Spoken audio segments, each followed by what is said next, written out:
Okay, let's start by making a circle with the router. I'm using a straight router bit to do this. First, I'll take a small pass and then I'll cut out a circle on the bandsaw and come back with the router. I'm drilling a 6mm hole so I can insert a 6mm dowel to use as the center.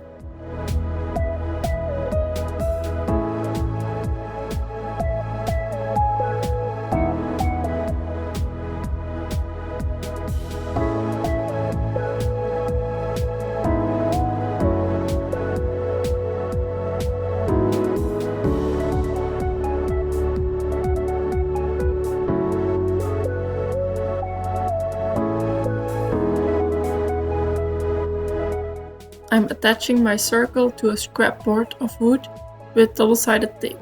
It works really well.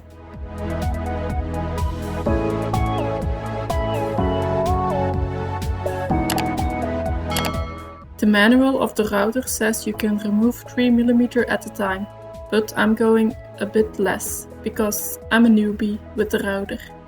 But I found out it's really easy and really fun to make a circle with a router. From now on, I will definitely make more circles with a router.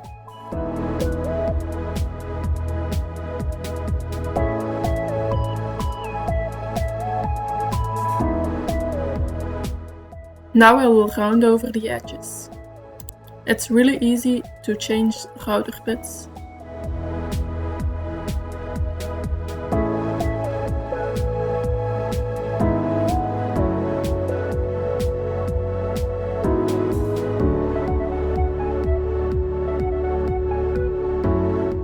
Sanding the surface smooth with 120 grit.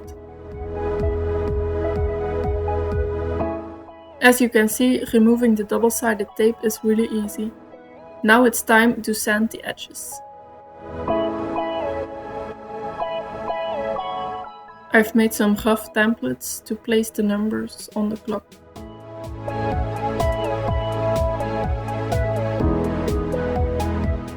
And again, attach with double-sided tape. Now comes the tricky part, routering the numbers with a V bit. I'm using the plunge base to do this.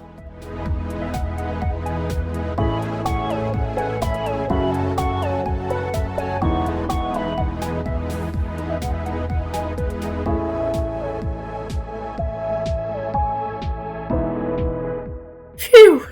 It was a success. Now it's time to make the hands of the clock, or the arrows. I'm using rainbow wood from Atelier Cube to give it some more color.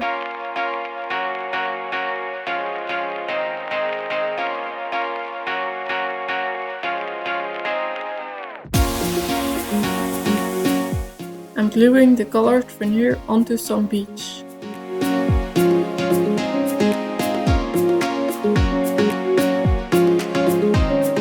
I'm making different clocks with different colors.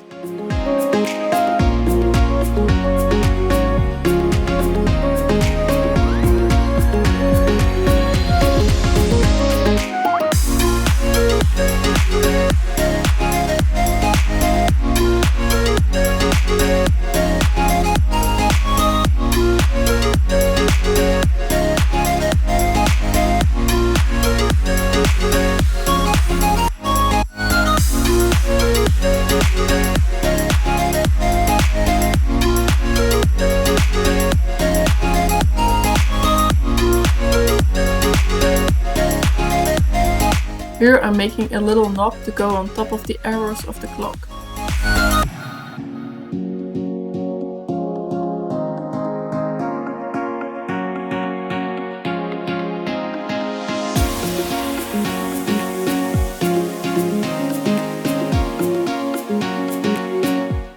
I'm using some pink and blue epoxy to fill in the numbers of the clock.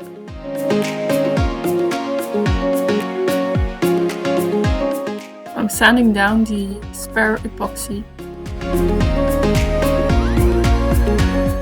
Some wet sanding.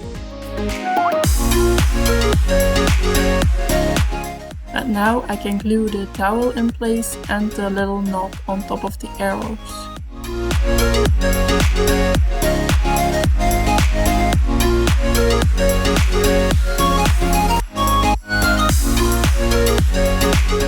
I'm using some baking paper as a spacer. Finish with a few coats of mineral oil.